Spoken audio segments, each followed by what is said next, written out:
सिद्धेभ्यः ओंकारं बिन्दुसंयुक्तं नित्यं ध्यायन्ति योगिनः कामदं मोक्षदं चैव ओंकाराय नमो नमः। अविरलशब्दगणोगप्रक्षालितं सकलभूतलमलकलङ्का मुनिभिरुपासिततीर्था सरस्वती हरतु नो दुरितमा। अज्ञानतिमिरान्धानां ज्ञानाञ्जनशलाकया चक्षुरुन्मिलितं येन तस्मै श्रीगुरुवे नमः। परं गुरुवे नमः। परम्पराचार्य गुरुवे नमः। सकलकलुषविध्वंसकं श्रेयं साम्परिवर्धकं धर्मसम्बन्धकं भक्तजीवमनप्रतिबोधकारणेदं शास्त्रं श्रीग्रन्थनामधेयं छडाला अस्य मूलग्रंथकर्ता सर्वज्ञदेवा चतुर्थग्रंथकर्ता श्रीगणधरदेवा तेषां च नुसार सारमासाध्य श्री पंडित टोडरमल पंडित दौलतरामजी विरचितं ग्रंथम इदं ग्रंथं मंगलं भूयात् मंगलं भगवान् वीरो मंगलं मंगलं गौतमो गणे मंगलं कुन्दकुन्धार्यो जैनधर्मोऽस्तु मंगलं सर्वमङ्गलमाङ्गल्यं सर्वकल्याणकारकं प्रधानं सर्वधर्माणां जैनं जयतु शासनं जैनं जयतु शासनं जैनं जयतु शासनम्। अनंत परिनिष्ठ भगवान की मुन्नायक 1008 चिंतामणि पार्श्वनाथ भगवान की आदि ब्रह्मादि पुरुष ऋषभनाथ भगवान की कल्पतरु शांतिनाथ भगवान की अंतिम तीर्थेश महावीर भगवान की परम पूज्य प्रातस्मरणीय घोर तपस्वी समाधि सम्राट चारित्र चक्रवर्ती धर्म साम्राज्य नायक आचार्य श्री शांतसागर मुनि महाराज की संत शिरोमणि आचार्य श्री विद्यासागर महाराज की समाधि सम्राट आचार्य श्री विराग सागर महाराज की ज्ञान के सागर चारित्र के सागर महामेधावी महाश्रमण अभीक्ष ज्ञानोपयोगी प्रज्ञा श्रमण चर्या शिरोमणि पट्टाधीश तार्किक शिरोमणि मम गुरुदेव आचार्य श्री विश्वसागर महाराज की अभीक्ष ज्ञानोपयोगी श्री सारस्वत सागर महाराज की जय हो जय हो जय हो। शांतमूर्ति जयंत सागर सिद्ध सागर महाराज की जय हो। 3 काम 9 करोड़ मुनीश्वर की जय हो जय हो जय हो। अहिंसा परमो धर्म की जय हो। जैन धर्म की जय हो। सिद्धांत शास्त्र की जय हो जय हो जय हो।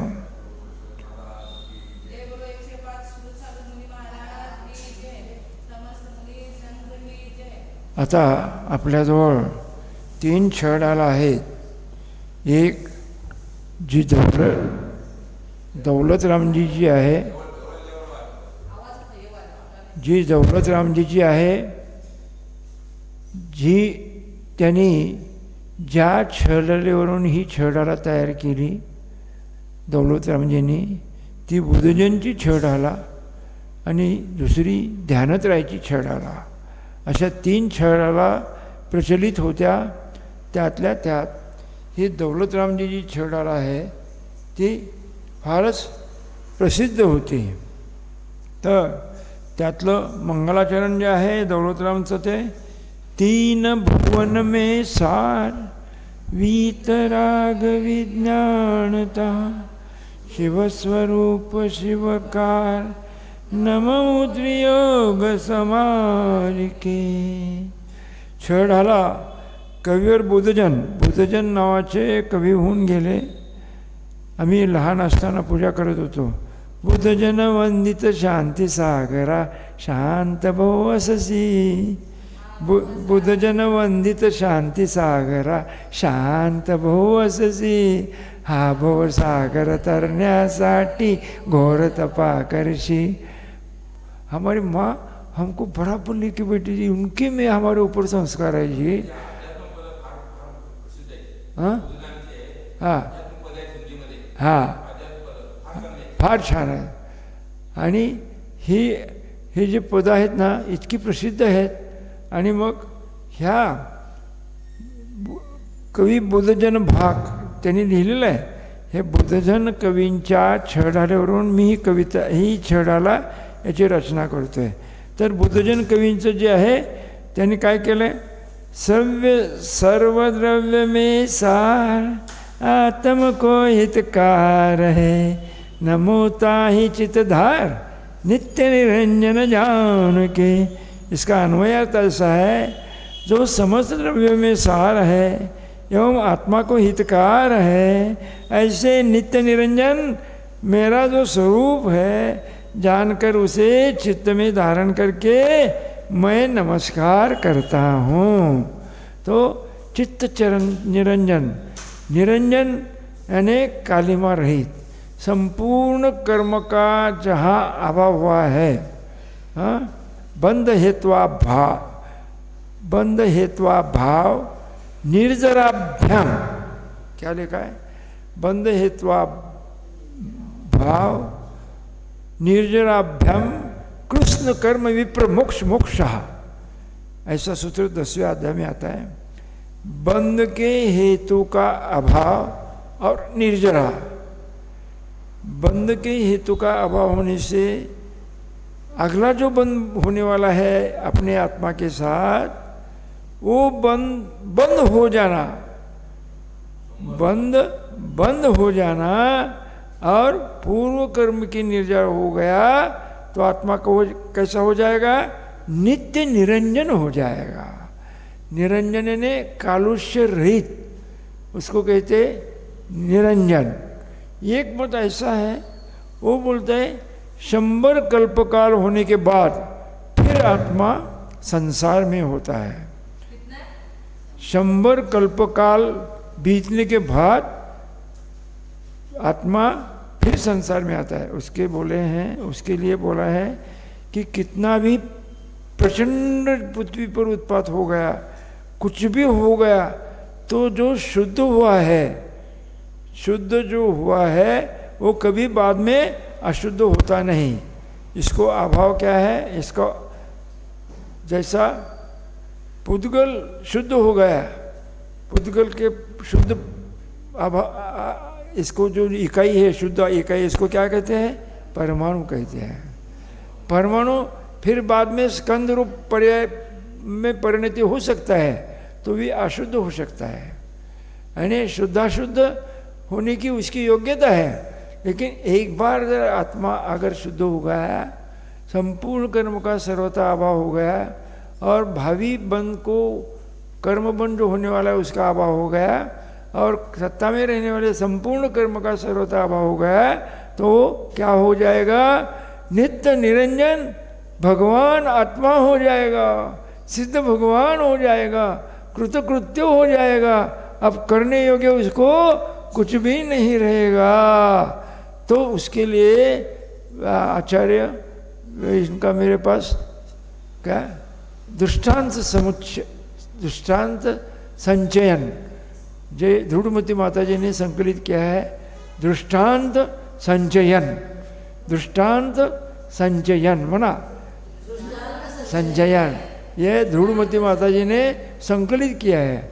आचार्य श्री के 250 प्रवचन के अंदर उन्होंने जो जो दृष्टांत दिए थे वो सब इकट्ठा करके समयसार में, समयसार नाम के ग्रंथ में आचार्य विद्यासागर महाराज ने जब व्याख्यान किया तो उसके अंदर उन्होंने 250 दृष्टांत उसका वर्णन आया है. उसमें एक दृष्टांत उन्होंने दिया है, जो कि भगवान सिद्ध भगवान बनते हैं वो कभी भी संसार में नहीं आते हैं. जैसे दूध से दही बना, दही से क्या बना, बिलौने के बाद, मथाई से बिलौने के बाद, एकेन कर्षन्ति एकेन शिथिलन्ति एकेन कर्षन्ति. आचार्य शिव बोलते हमारे, क्या बोलते, एकेन कर्षन्ति एकेन शिथिलन्ति एकेन कर्षन्ति एकेन कर्षन्ति एकेन शिथिलन्ति.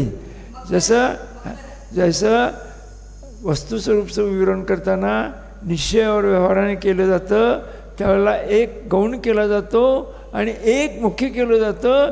तसं एकेन शिथिलन्ति एकेन कर्षन्ति, तसं काय केलं, त्यांचं दूध बनलं, दुधाचं जामन लगाया. जामण्याने आमचं शुद्ध जामन जे असतं ते दह्याचं टाकायचं नाही, बदाम, शिक्का नाही तो पत्थर, नारळाची ते टोकणी पण चालते बघा, कवचर, हां ते पण चालते, स्वच्छ करायचं. आणि ते देखील दुसऱ्या दिवशी काढल्यानंतर ते फार स्वच्छ करायचं, नाहीतर काय होतं, लॅक्टोबॅसिलस नावाचे द्विंद्रिय तयार होतात की जो त्रस जीव आहे, लॅक्टोबॅसिलस काय म्हणायचं, लॅक्टोबॅसिलस नावाचे जीव तयार होतात आणि त्याची हिंसा होते. आणि म्हणून दही खायचं नाही. गुरुजी सगळ्यांना त्याग करतात. माझी दीक्षा 21 आणि 13, माझी दीक्षा 13 जून 2021ला शिखरजीला झाली. ते पण खूप प्रयत्न करावा लागला हो, खूप म्हणजे खूप प्रयत्न करावा लागला. गुरुजी खोंटेला 15 वर्ष ठेवलं होतं मला. तर तिथं त्यांनी ती दीक्षा दिली. तर ती दीक्षा 13 जूनला झाली. 13 जूनला झाल्यानंतर तसं ते जामन जे आहे ते जामन लावल्यानंतर दही होतं. दह्याचं काय होतं, पुन्हा तुम्ही रवीनं मथानी केल्यानंतर काय होतं, त्याचं माखण निघतं. माखण चांगल्यापैकी गरम केल्यानंतर त्याचं काय होतं, तूप होतं. तूप असंच तयार झालेलं तूप जर म्हणलं कोण की मी ह्याचं माखण तयार करून टाकतो, हे माखणचं मी पुन्हा दही तयार करतो आणि दह्याचं पुन्हा दूध तयार करतो, असं कोण करू शकतं का?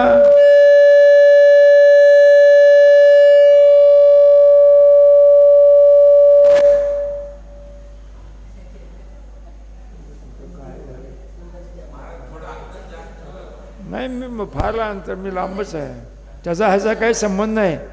ही फ्रिक्वेन्सी जी बदलते ना त्याच्यामुळं असतं ते सगळं. ह्यातली जी फ्रिक्वेन्सी बदलती, वेलॉसिटी, त्याच्यावर ते आवाज येतो. माझा काही संबंध नसा असं मला वाटतं.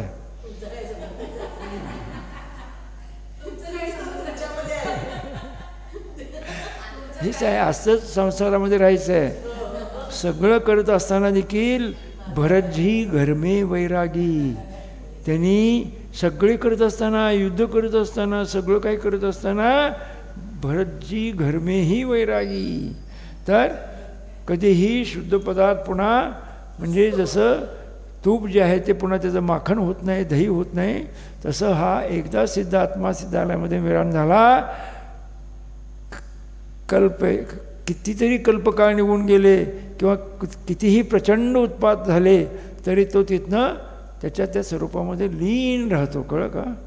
तर असं बुद्धजनचं हे आपण काय ऐकलं आणि आता आपण काय ऐकू, यांचं ऐकूयात.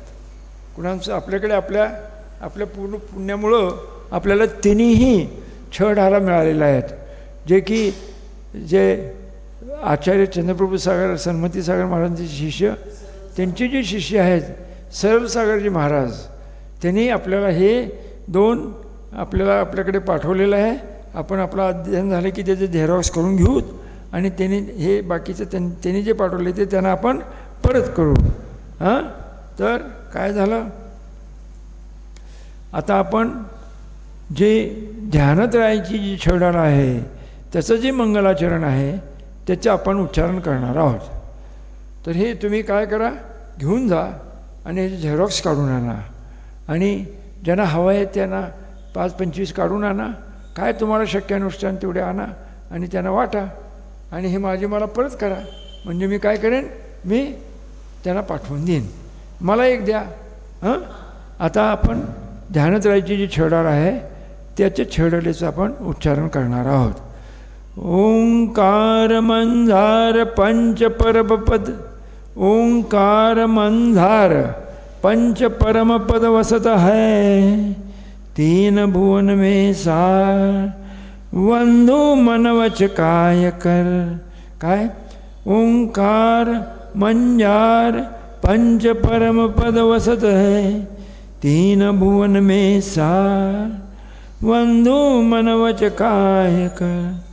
संपूर्ण लोक में ओंकार, ओंकार ध्वनी जी आहे ना, ओंकारामध्ये 5 नमस्कार येतात, पंचनमस्कार असतात. आणि ओंकार ध्वनी जी आहे ना ते अत्यंत मधुर करायची असते, कर्कश आवाजात नाही. आणि ओंकार ध्वनीचा तुम्ही ज्यावेळेला उच्चारण करता, जेवढे पर्यंत ओंकार ध्वनी जाते तेवढा संपूर्ण परिसर जो आहे तो अभिमंत्रित होतो. काय? संपूर्ण परिसर जो आहे तो अभिमंत्रित होतो. आणि अभिमंत्रित झाल्यानंतर त्या अभिमंत्रित झालेल्या परिसरामध्ये एक प्रकारचं सकारात्मक ऊर्जा तयार होते. काय निर्माण होते? सकारात्मक ऊर्जा.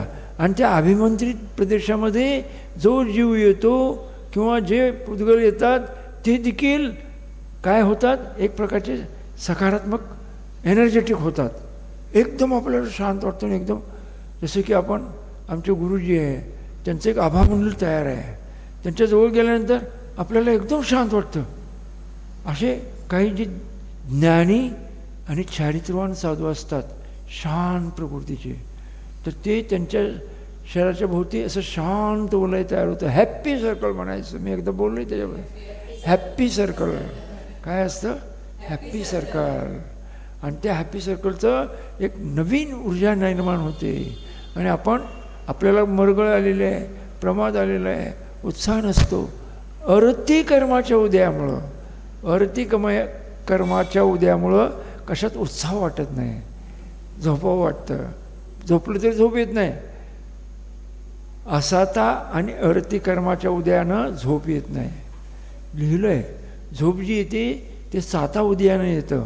मग झोपण्याकरता काय करायचं? जपा जाप द्यायचे. हो जिनवानी पुत्र क्षुल्लक रत्न ध्यानसागर महाराज त्यांनी एका व्याख्यानामध्ये हे विवेचन केलं आहे, मी ऐकलं आहे. काय? जपा जाप. किती प्रकारचे जाप असतात? एक मोठ्या मोठ्याने बोलणं, त्याला काय म्हणायचं? त्याला काय एक शब्द आहे, मोखरी आहे. आणि दुसरी जी आहे ते उपांशु जाप, मोठ्या मोठ्यानं म्हणायचे एक जाप. आणि एक जाप जे आहे ते मानसिक जाप एक आहे, 3 प्रकारचे. आणि चौथा प्रकार जो आहे तो अजपा जाप. तो अजपा जाप तो मोठ्या मोठ्याने आपण म्हणतो ना, जसं आचार्य विद्यासागर महाराजांनी ते जाप मंडित मोठ्याने ते जाप आम्ही ऐकले.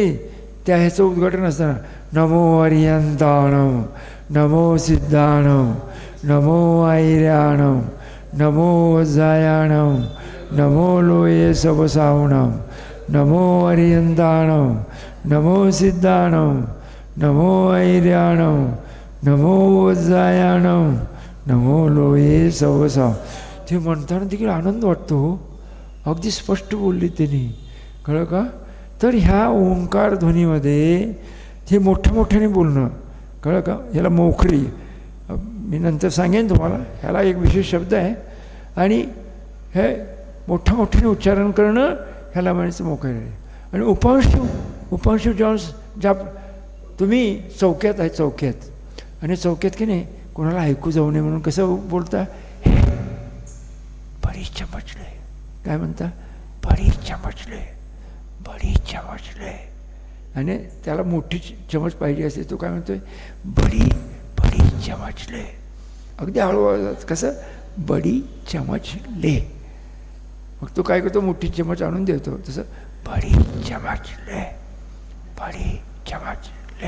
तसं नमो अरियंताणम, नमो सिद्धाणम, नमो ऐर्याणम, नमो सायाणम, नमो लोये सवसावणम. ह्याला म्हणायचं उपांशु जाप. बाहेर शब्द येऊ द्यायचा नाही. नमो अरियंताणम, नमो सिद्धाणम, नमो ऐर्याणम, नमो सायाणम, नमो लोये सवसावणम. ह्याला म्हणायचं उपांशु जाप. आनंद येतो की नाही? हे ह्याचं फल असतं. मोठ्या मोठ्याने म्हणलेलं फल, त्याच्यापेक्षा जास्त फल हे असं उपवंशी जापाचे. आणि मानसिक जीभ पण हलवायची नाही. आणि नमो अरियंताणम, नमो सिद्धाण, जीभ न हलवता म्हणायचं. त्याचे 1000 पटीनं त्याचं फल मिळतं. हां नाही, बिलकुल काहीच नाही, बिलकुल शांत राहायचं. आणि श्वासोश्वासाचे श्वास एक 3 श्वासोश्वासामध्ये एक नमोकार मंत्र होतं. 9 नमोकार मंत्राचे 27 श्वासोश्वास होतात. किती? 27. हां तर 3 श्वासोश्वासामध्ये नमो अर्यंतानाम घेताना, नमो सिद्धानाम सोडताना, नमो ऐर्यानाम घेताना, नमो उज्जानाम सोडताना, नमो लोये घेताना, नमो लोये घेताना, सव्वसावनाम सोडताना, असं 3 श्वासोश्वासामध्ये एक नमोकार मंत्र म्हणायचा.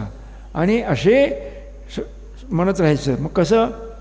तो अजपा जाप जे आहे ना त्याची तुम्ही माहिती करून घ्या.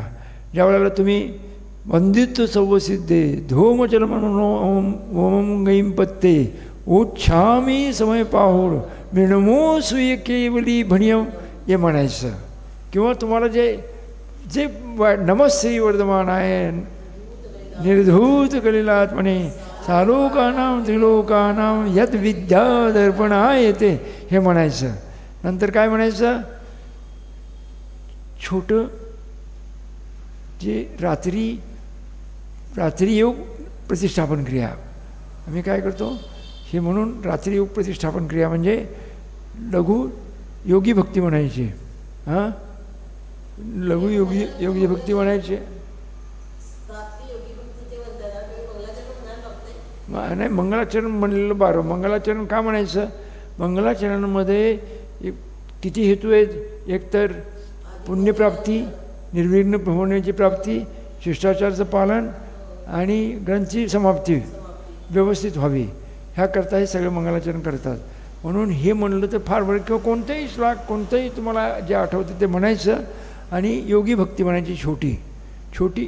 हां दिम्मे गिरीचे रत्ता वरिसायले रुखमूल रेणीसू शिशिरी बाहेर जायना ते साहू निमो नित्यम इच्छावी म्हणते वगैरे.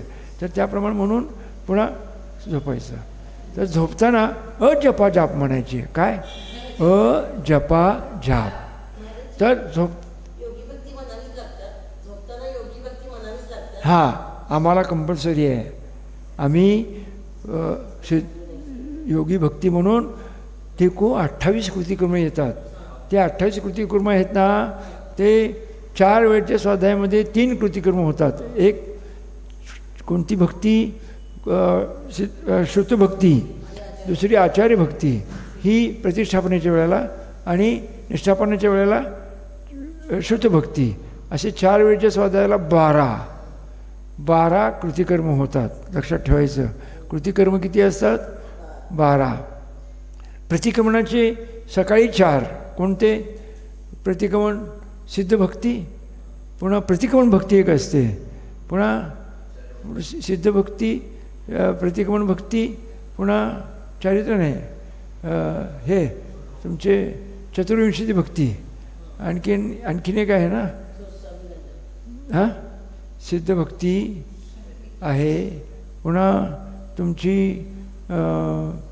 24 तीर्थंकर भक्ती आणि वीर भक्ती. अशा 4 भक्तीचे 4 कायोत्सर्ग म्हणजे सकाळीचे आणि संध्याकाळचे म्हणजे 2 आणि म्हणजे किती झाले?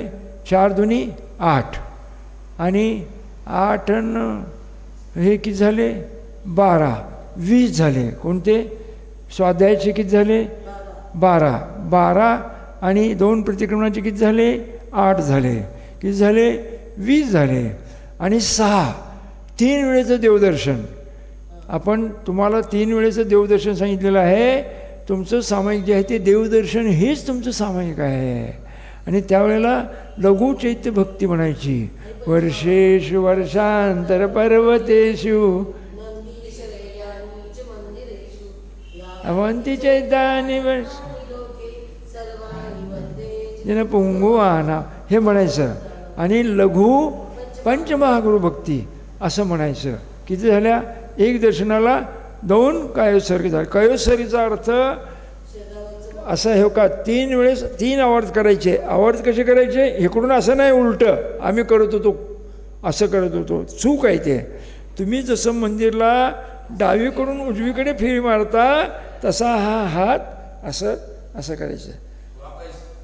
कृत्रिम कृत्रिम अकृत्रिम जिन चैतालभ्यो नमो नमः 3 वेळेस करून एक शिरोन्नती करायची.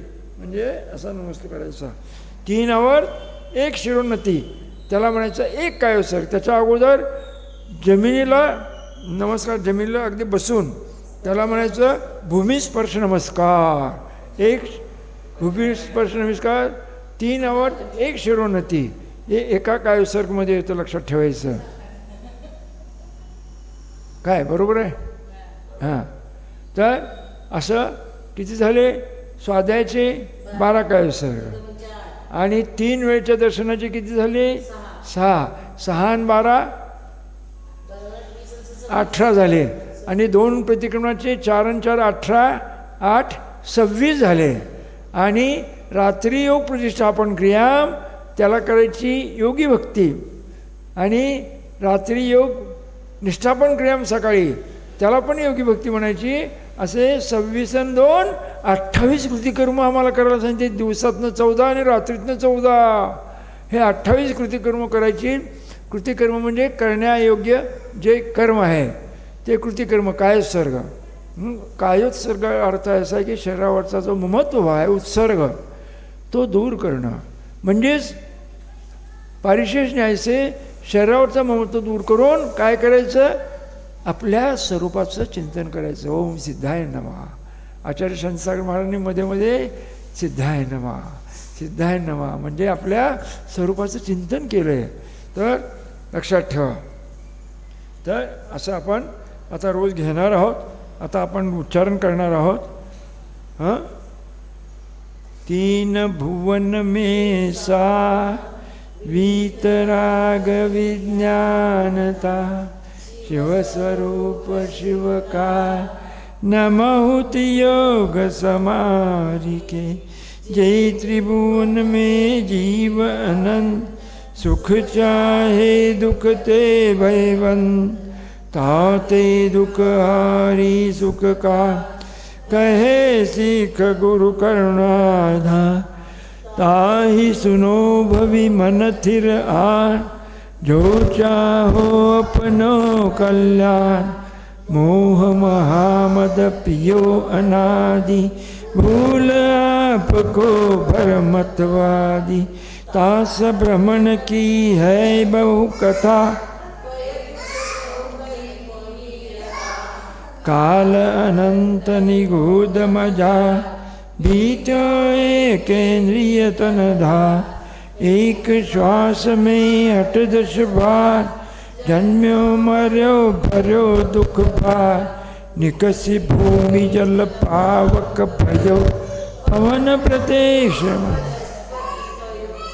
दुर्लभ लही जो चिंतामणि तो पर्याय लही त्रसतणी लट पिपिल अली आदि शरीर दर दर मर्यो सही बहुपी कबहु पंचेन्द्रिय पशु भयो मन बिन निपट अज्ञानी थयो सिंहादिक सैनी वै क्रूर निबल पशि अति खाय कबहु आप भयो बलहीन सबल निकरी खायो अति दीन छेदन भेदन भूख पियास भार वहने मात बता बद बंधन आदिक दुख गने कोटि जीव ते जात न बने अति संक्लेश भावते मर्यो घोर श्वभ्र सागर में पर्यो तहाँ भूमि पर सत दुख ईसो बिच्छू सहस डसे नहीं तिसो तहाँ राध शोणित वाहिनी कृमिकुल कलित सही मर तरु जल जुत असि पत्र असि जो देह विधारे तत्र मेरु समान लोह गली जाए ऐसी शीत उष्णता था तिल तिल करे देह के खंड असुर भिड़ावे दुष्ट प्रचंड सिंधु नीर ते प्यासन ज्वाय न लोक को नाज जुखाय, मिटे न भूख कणान लहा। ए दुख भो सागर लो सहे, कर्म योग ते नरगति लहे। जननी उदर बस्यो नव मास, अंग संकुच दे बाई त्रास। निकसत जे दुख पाए घोर, बालपण नाही. आता आपण इथपर्यंत हे पूर्ण म्हणूयात. बालपणे में ज्ञान न लइयो, तरुण समय तरुणी रत रहियो। अर्धमृतक सम बूढ़ापनो, कैसे रूप लखे आपनो। कभी अकाम निर्जरा करे, भवन त्रिक में सुरतन धरे। विषय चाह दावानल धैयो, मरत विलाप करत दुख सह्यो। जो विमान सम्यक दर्शन बिन दुख पाय, तते चैथावर तन धरे। यो परिवर्तन पुरे करे, यो परिवर्तन पुरे। तर काल आपण 12 नंबरची कारिका बघितली होती. 3 लोक को नाजूज खाय, मिटे न भूक कणान लहाय। हे दुख बहु सागर लो सहे,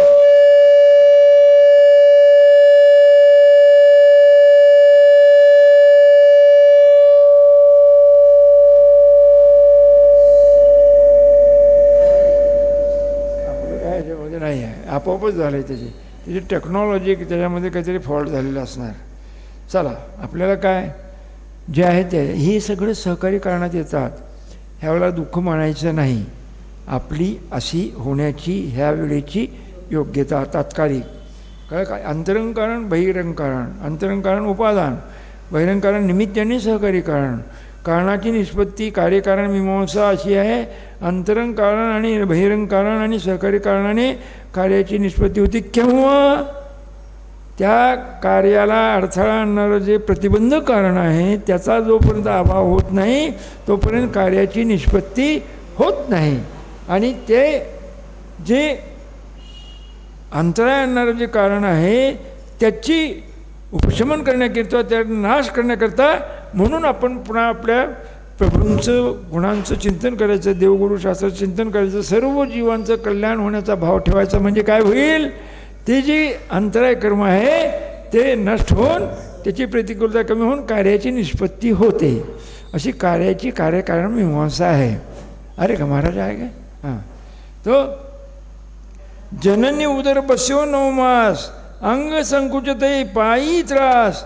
निकसत जे दुख पाये घोर, तिनको कहत न आवे ओर. ज्या वेळेला हे गर्भामध्ये असतो आपण त्यावेळेला ते गर्भजल आपल्या सोबती असतं.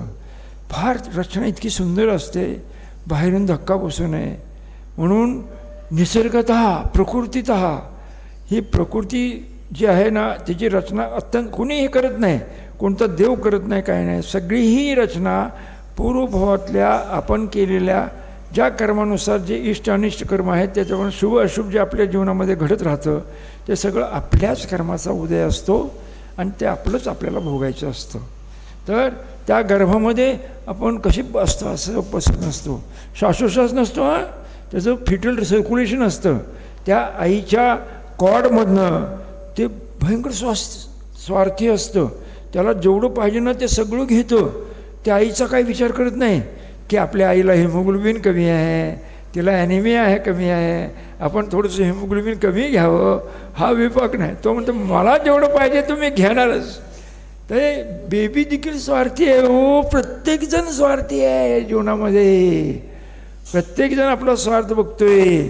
तर त्यावेळेचं जे दुःख बाहेर पडताना भयंकर दुःख, ती आई तर भयंकर ओरडत राहते. आम्ही इतकं घाण असतं ते, इतकं किळसवाणं दृश्य आहे हो फार.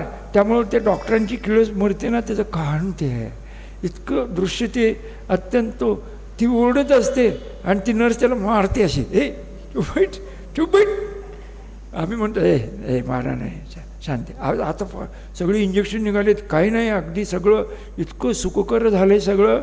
हे ॲडव्हान्स टेक्नॉलॉजी त्यामुळं काही वेदना नाही, काय नाही, सगळे तर सुखकर सगळे वेदना.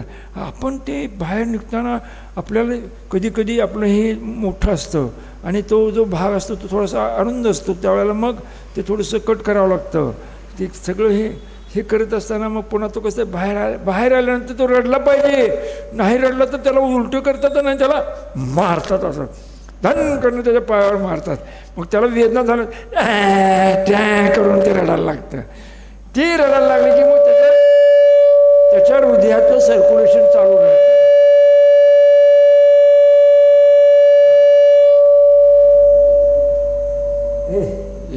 कमी कर. ते मूल नाही राहिलं तर ते मुलाला सायनोसिस होऊन जातं. त्याला ब्रेनला ऑक्सिजन पुरवठा होत नाही म्हणून त्याला आर्टिफिशियल रडवावं लागतं. मग त्याचा जो फोरामेना ओव्हॅलिस असतं ना, ते आतल्या आत तो बंद होतो रडल्यानंतर आणि मग अशुद्ध रक्त आणि शुद्ध रक्ताचं रक्ताभिसरण चालू होतं. ते शुद्ध रक्त जे आहे फुफ्फुसातून आलेलं ते डाव्या वरच्या कप्प्यात जातं, हृदयाच्या खाली कप्प्यात जातं आणि उजव्या कप्प्यात जे ते अशुद्ध रक्त येतं आणि ते पंपिंग ॲक्शन चालू होते. ती तर अगोदरच असते, गर्भामध्ये पण असते, पण त्यावेळेला तो जो फोरामेना असतो तो फोरामेना बंद होतो. म्हणून ते रडलं पाहिजे, हो रडलं पाहिजे. नाही रडलं तर त्याला मारायचं असं आणि त्याला कृत्रिम रडवायचं. आणि त्याचा आवाज जेवढा, त्याची रेजिस्टन्स पॉवर आम्ही कसं मापतो, ते जोरात ओढतं टॅ करून. त्यावेळेला ते पूर्ण आमचं लेबर रूम आहे ना, ते सगळी त्याच्या आवाजानं एकदम, काही मुलं अगदी सशक्त असतात, त्याचा आवाज एकदम दणकट असते. त्याचा पहिल्यांदा रडलं की नाही असं ते चिरकतं जोरात. ते जेवढ्या जोरात चिरकलं ना तेवढं चांगलं असतं. लय बारीक चिरकलं की नाही, त्याचं वजन कमी असतं ना, त्याचा आवाज जास्त येत नाही. हां, मग त्याला काय करतो आम्ही, इन्क्युबेटरमध्ये त्या पेटीमध्ये ठेवतो, गरम पेटीमध्ये. मग ते आयुष्यभर ते मूल जे आहे ना किडकंच राहतो. बरीच मुलं मी पाहिली सारखे आजारी असतात, सारखं त्याला ट्रीटमेंट, सारखं रोगप्रतिकारक शक्ती जरा काय झाली की पडसं येतं, हे होतं. चला, तर सांगायचं तात्पर्य काय की आईच्या गर्भामधनं भयंकर दुःख असतात, पण ते दुःखाची जाणीव आज का होत नाही. त्यावेळेला आपल्याला ज्ञानाचा क्षोभक्षम पण अति अल्प असतो आणि दुःख जाणताना ज्या ज्ञानाने जाणतो ती ज्ञानाचा क्षोभक्षम कमी असल्यामुळं त्या दुःखाचं वेदन पण एवढं तीव्र होत नाही. जेवढा क्षोभक्षम जास्त तेवढं आपण त्याचं वेदनेचं तीव्रता जास्त असते. ही जी कर्मफल चेतना ही एकेंद्रिय आहेत, किती वेदना होतात. पाऊस पडतो, वारा आहे, ऊन आहे, कुणाला सांगू शकत नाहीत, कळलं का. पण त्या वेदना त्यांना सहन करावं लागतात. जेवढा क्षोभक्षम आहे तेवढं त्याला सहन करावं लागतं. तर अशा ह्या वेदना अनंत भावामध्ये, अनंत मातांना आपण रडवलंय. आता आपल्याला काय करायचं, आता मातांना रडवायचं नाही. मग आपण आता अजन्मा बनायचं आहे. जन्म मृत्यू हा रोग आहे, हो रोग. जन्म घेणं, मृत्यू करणं, जन्म घेणं हे तर चाललेच आहे सतत. तर ह्याच्यापासून बचण्याकरता 6 द्रव्य 7 तत्वाचा यथार्थ निर्णय करून सम्यक दर्शन प्राप्त करावं लागेल. ज्याच्या संसाराचा किनारा नदीकाला आहे, निकट भव्य आहे, त्यालाच हे शक्य आहे, हो बाकीच्याला नाही. तर सांगायचं तात्पर्य असं की आपण आता अजपा जाप राहिले आपले. तर मग हे मंगलाचरण म्हटलं, रात्री प्रतिष्ठापना केली आणि डाव्या कुशीवर असं हात ठेवायचा.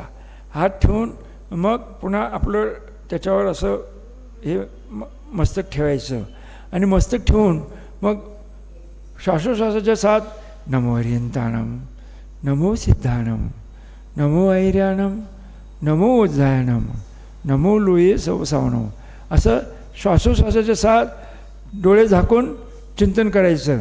मग चिंतन करत करत नमो हरियंताणम, नमो सिद्धाणम, नमो ऐर्याणम, नमो वज्रायणम, नमो लोये सवसावणम. आणि समजा तुम्ही नमो ओझायनम म्हणत असताना झोपल्यानंतर काय होतं, तुमचे अवचेतन मन म्हणजे सुषुप्त अवस्था, ना तुम्ही जागे आहात ना झोपला आहात, त्याला म्हणायचं सुषुप्त अवस्था. ह्या मनाच्या, अवचेतन मनाच्या काही म्हणजे प्रकार आहेत. Alpha, beta, theta, gamma, delta हे 4 प्रकारचे अवचेतन मनाचे प्रकार आहेत. अल्फा, बीटा, टीटा, गॅमा और डेल्टा. आणि हे जे अवचेतन मन आहे, ज्यावेळेला तुम्ही झोपता आणि नमो ओझायनम म्हणत झोपता, त्यावेळेला संपूर्ण रात्रभर हे अवचेतन मन, त्याच्या अवचेतन मनामध्ये नमोकार म्हणतो, नमो ओझायनम, नमो लोये सावनम, नमो अरिहंतानम, नमो सिद्धानम, नमो ऐर्यानम, नमो ओझायनम, नमो लोये सावनम. हे कोण म्हणतं? अवचेतन मन म्हणतं. काय म्हणतं? काय म्हणतं? नमो ओझायनम म्हटलं की नमो लोये सावनम असं संपूर्ण नमोकार मंत्र तुम्हाला पत्ता लागत नाही. रात्रभर तुम्ही अबुद्धीपूर्वक म्हणायचं. त्याला काय म्हणायचं? अबुद्धीपूर्वक जे नमोकार मंत्राचं पठण तुमच्या मनामध्ये चाललेलं असतं त्याला म्हणायचं अजपा जाप. अजपा बुद्धिपूर्वक जे जपले नाहीत ते अजपा जाप. ते नमो अरिहंतानम, नमो सिद्धानम, नमो ऐर्यानम, नमो ओझायनम. तुम्हाला झोप लागली केव्हा? नमो ओझायनम. तुम्ही ज्यावेळेला उठतात त्यावेळेला काय म्हणता? नमो लोये सावनम. असा सहजतेनं तुमच्या तोंडातनं निघून जा. तो बुद्धिपूर्वक पुन्हा चालू झालं. अबुद्धिपूर्वक अवचेतन मनामध्ये सुषुप्त अवस्थेमध्ये जे जापाचं पठण आपण करतो रात्रभर त्याला म्हणायचं अजपा जाप. काय म्हणायचं? तर आजपासून हे करा. ह्याने काय होतं? बुद्धी तरल होते. ह्याने काय होतं? आपली ग्रास्पिंग पॉवर वाढते. ह्याने काय होतं? जीर्णव्याधी नाहीसे होतात. त्याच्याकरता एक मेडिटेशन आहे. एक मेडिटेशन तुम्हाला 3 मिनटात मी सांगतो, ते करायचं. जीर्णव्याधी, श्वासोश्वास, हृदयाची व्याधी, ज्यांना टेन्शन आहे आणि ज्यांना चिंता वाटते, भीती वाटते आणि ज्यांना काय जीर्णरोग, डायबिटीज, हे सगळे जे रोग आहेत ना त्याच्याकरता हे मेडिटेशन आहे. मेडिटेशन म्हणजे ध्यानधारणा. काय करायचं? इकडे लक्ष ठेवा. ज्यांना श्वासाचा विकार आहे, ॲस्थमा आहे, त्यांनी सगळ्यांनी इकडे लक्ष ठेवायचं. हृदयाचे विकार आहेत त्यांनी इकडे लक्ष ठेवायचं. काय विचार करायचा? हे जे आपण इथं टीका लावतो ना, टीका, ह्या टीकेच्या ठिकाणी 3 इंच आत, 3 इंच आत मेंदूमध्ये काय आपल्या चित्तामध्ये स्थापना करायची. मनाने असं चिंतन करायचं 3 इंच आत. किती? 3 इंच आत मेंदूमध्ये 5 वेळेस नमो अरिहंतानम. पांढऱ्या अक्षरात, पांढऱ्या स्वच्छ अक्षरामध्ये काय लिहायचं? 3 इंच आत मेंदूमध्ये अशी कल्पना करायची, अशी चित्तामध्ये स्थापना करायची. नमो अरिहंतानम. पांढऱ्या स्वच्छ अक्षरामध्ये नमो अरिहंतानम, नमो अरिहंतानम, नमो अरिहंतानम, नमो अरिहंतानम, नमो अरिहंतानम 5 वेळेस लिहायचं. ते पांढऱ्या स्वच्छ अक्षरात लिहायचं. त्याचा प्रकाश जो आहे ना, 100 ट्यूब लावल्यानंतर जेवढा प्रकाश पडतो ना तेवढा प्रचंड प्रकाश त्या नमो अरिहंतानम, नमो अरिहंतानम श्वेत प्रकाश, नमो अरिहंतानम श्वेत प्रकाश, नमो अरिहंतानम श्वेत प्रकाश. हा श्वेत प्रकाश बाहेर पडत आहे. तो पूर्ण मेंदूभर प्रचंड श्वेत प्रकाश. नमो अरिहंतानम श्वेत प्रकाश, नमो अरिहंतानम श्वेत प्रकाश, नमो अरिहंतानम श्वेत प्रकाश. तो श्वेत प्रकाश पूर्ण मेंदूमध्ये भरलेला आहे असा विचार करायचा. तो श्वेत प्रकाश ह्या ब्रह्मरंध्रामधनं बाहेर पडत आहे. नमो अरिहंतानम श्वेत प्रकाश, नमो अरिहंतानम श्वेत प्रकाश, नमो अरिहंतानम श्वेत प्रकाश. तो श्वेत प्रकाश हे पूर्ण खोपडीच्या वरती हे पुन्हा चेहऱ्यावर आला आहे. श्वेत प्रकाश प्रत्येक वेळेला विचार करायचा. श्वेत प्रकाश, नमो अरिहंतानम श्वेत प्रकाश. तो श्वेत प्रकाश पूर्ण चेहऱ्यावर आला आहे, छातीवर आला आहे, पोटावर आला आहे, संपूर्ण शरीरावर श्वेत प्रकाश आला आहे. आणि त्यावेळेला म्हणायचं नमो अरिहंतानम श्वेत प्रकाश, नमो अरिहंतानम श्वेत प्रकाश.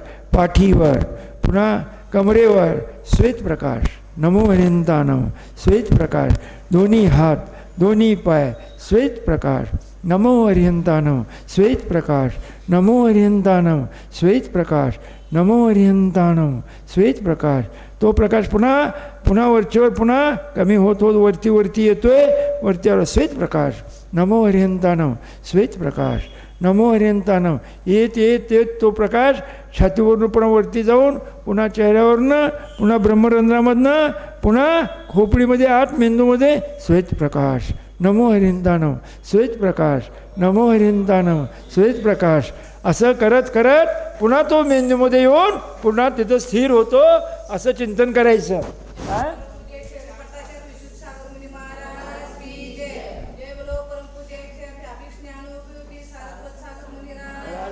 काय बट गुरुजी अभी एक मेडिटेशन ले रहा हूँ मैं. तो 2 मिनिटात मी हे सांगून ठेवतो. कमीत कमी 1080 वेळा श्वेत प्रकाश नमो हरिंतानम म्हणायचं. काय करायचं, इथून 3 इंच आत अंदर क्या करना, नमो हरिंतानम सफ़ेद अक्षर में लिखना, 5 बार लिखना, नमो हरिंतानम श्वेत प्रकाश, नमो हरिंतानम श्वेत प्रकाश, नमो हरिंतानम श्वेत प्रकाश. आणि वो श्वेत प्रकाश जो है तो बाहर आने के बाद पूर्ण अंदर खोपड़ी भर गया है वो श्वेत प्रकाश, नमो हरिंतानम. वो श्वेत प्रकाश ब्रह्मरंध्र से बाहर पड़ा है पूर्ण शरीर भर, नमो हरिंतानम श्वेत प्रकाश, नमो हरिंतानम श्वेत प्रकाश. ऐसा 1080 बार यानी 10 माला हो जाती है नमो हरिंतानम की आपकी. श्वेत प्रकाश, नमो हरिंतानम श्वेत प्रकाश. फिर वही प्रकाश वापस ही फिर ब्रह्मरंध्र से फिर अपने मेंदू में जाता है. वहाँ होके 100 ट्यूब जलाने के बाद जितना प्रकाश पड़ता है उतना प्रकाश मेरे खोपड़ी के अंदर पड़ा है. सच चिंतन करना. और चिंतन करते समय नमो हरिंतानम श्वेत प्रकाश, नमो हरिंतानम श्वेत प्रकाश. ऐसा करो, तुमचे सगळे व्याधी नाहीसे होतील. कसे होतील? व्याधी होतो तो आसाता वेदनेच्या उदरणीमध्ये होतो. आसाताचा सातामध्ये संक्रमण होऊन जातं आणि त्याला चांगलं वाटतं. म्हणून तुम्ही ही व्याधी, हे मला जिनवानी पुत्र शुल्लक रत्न ध्यानसागर महाराजांच्या प्रवचनातून मी ऐकलं आहे. ह्याला काय म्हणायचं? श्वेत प्रकाश, नमो हरिंतानम. हे करून बघा. तुमचे 37 दिवसाच्या आत जर का नाही कमी झालं तर मला पण तुम्ही सांगा. जय बोलो 24 भगवान की.